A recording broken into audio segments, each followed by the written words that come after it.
Welcome back to this second episode and to my sacred space created for myself to expand and express myself and my spiritual growth in my own ascending journey.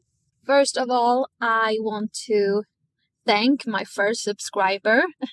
Thank you so much for letting me being at service just through the expression of my authentic self and the expanding awareness and spiritual growth and on this journey that I am on. And thank you for taking the time to engage and writing a comment and a question. Through my gratitude, I want to create an episode about the EMI.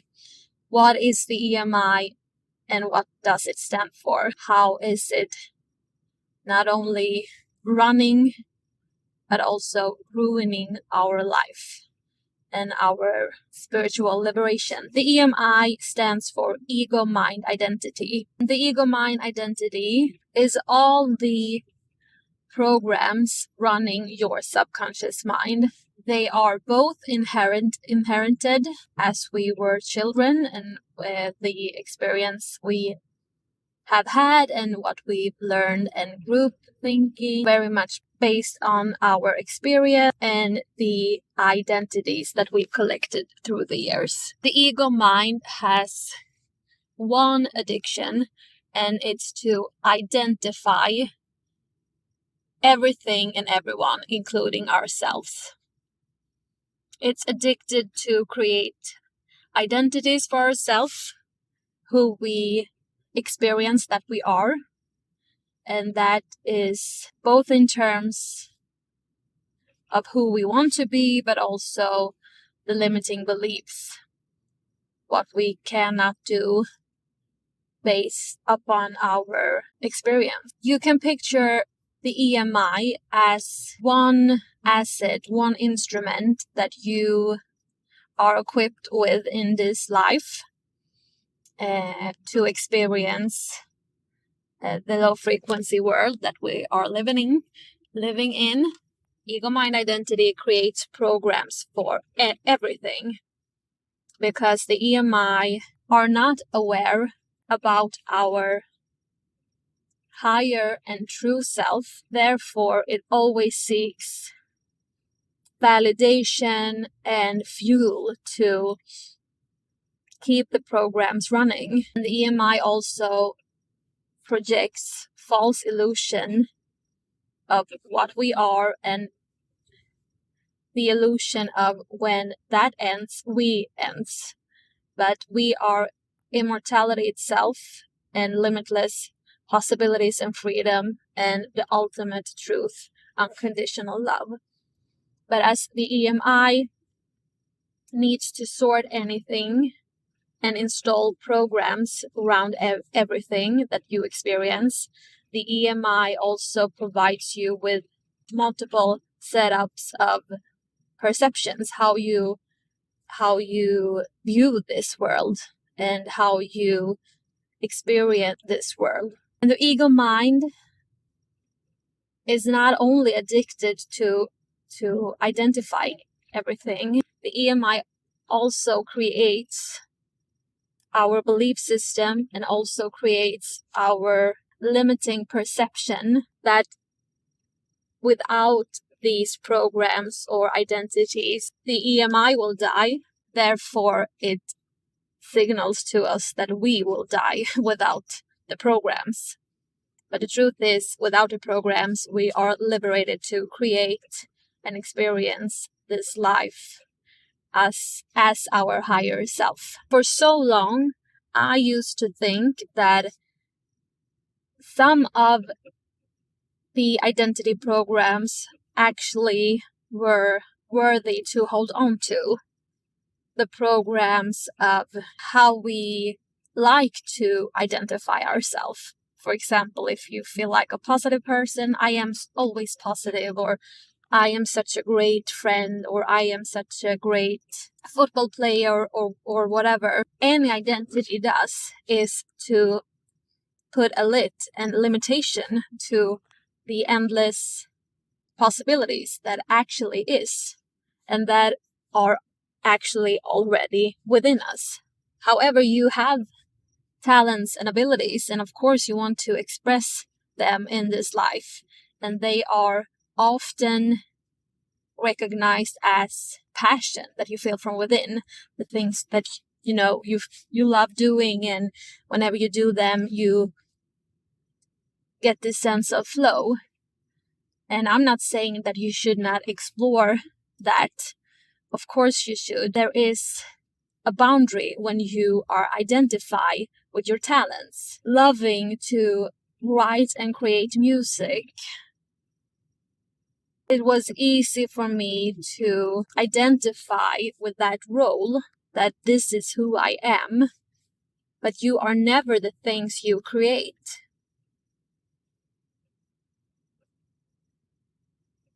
An artist is never the song he creates or she creates. It might sound, crazy. Why shouldn't we identify with sides or roles or identities that we enjoy? I struggle with this idea for so long because I could not see the limitation. I could not see the limitation to identify with my passion.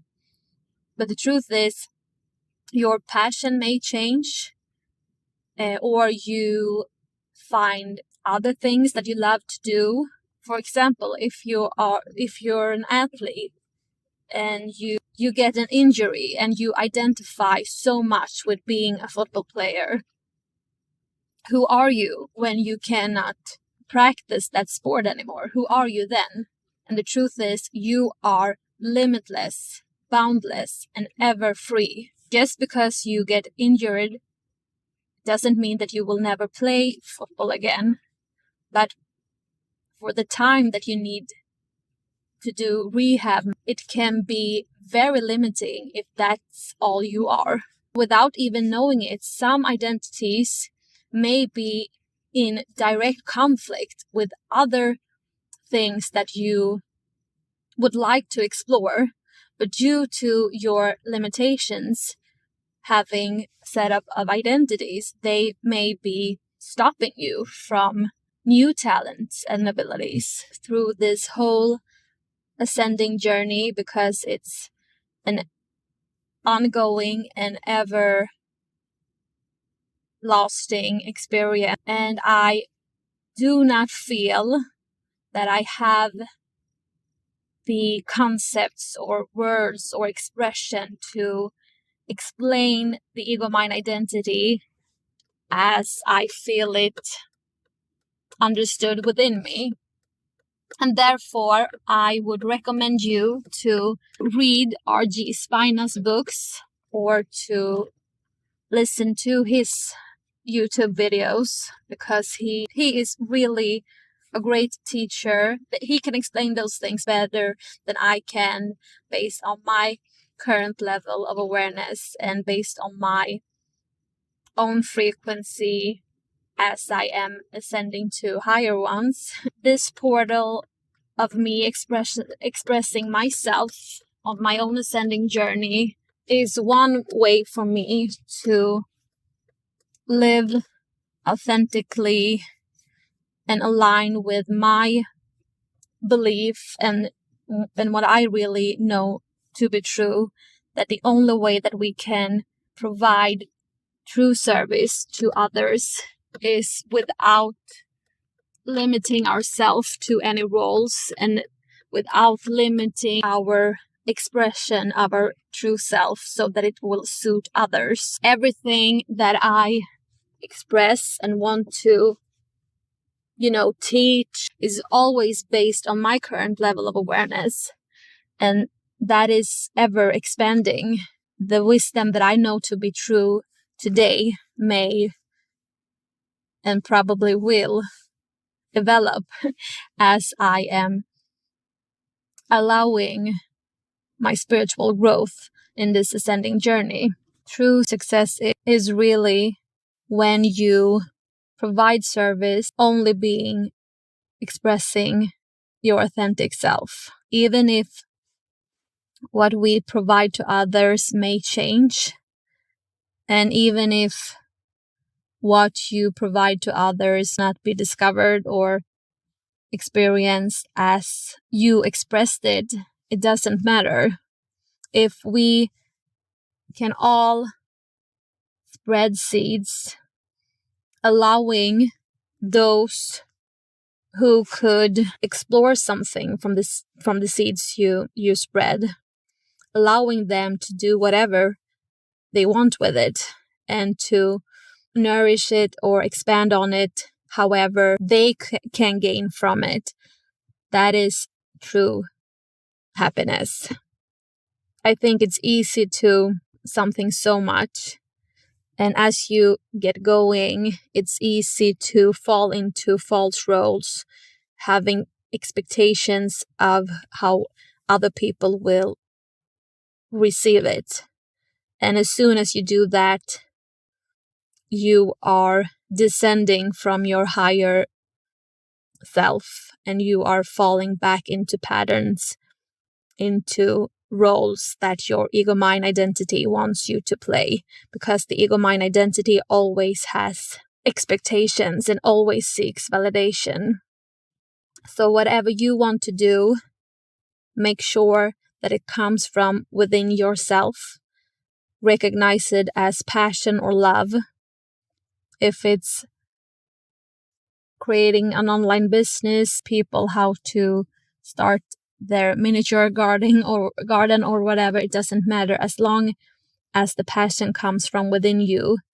And as you go, as you create, do not ever lose the track of your flow lane. As soon as you fall into other paths and ways where there is any fraction of validation or expectations, you create this song or this book or whatever so that it is suited for the one who you imagine could benefit from it, then you are deviating from your true self. And that is my goal. And I think it should be anybody's goal in this life, to expand in our awareness and spiritual growth, and to liberate ourselves from low frequency perception, competition, and limitation mentality. Thank you so much.